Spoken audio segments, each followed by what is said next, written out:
The religion of the Bible has always been the same. It is simply the Word of God. By Chris McCann. God's people in times past, in the days when the Bible was being compiled, followed the true Word of God.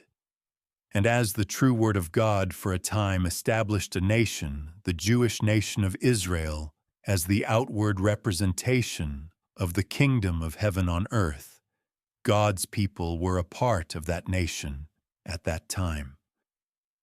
And when the true Word of God, the Bible, revealed, God had ended that relationship with that nation of Israel, which it did, by telling us the veil of the temple was rent in twain at the time Jesus was on the cross. Then God's true people followed the Word, which lead them out of that nation.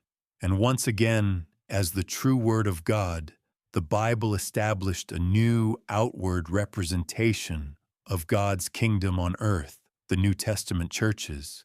Then God's people became a part of that entity for a time almost 2,000 years.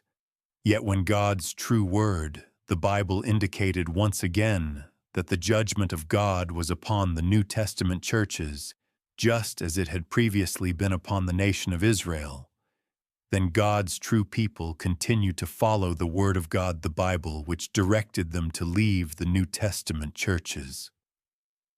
For a time, God established entities to represent the kingdom of heaven, Israel, church, but He has now ended those relationships with those entities.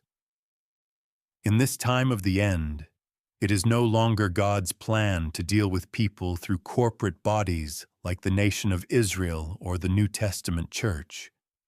Instead, at this time, He is dealing with people as individuals. Despite the absence of an outward representative of the kingdom of heaven, such as the nation of Israel or the church, God's true Word, the Bible, today is still with and guiding the true people of God.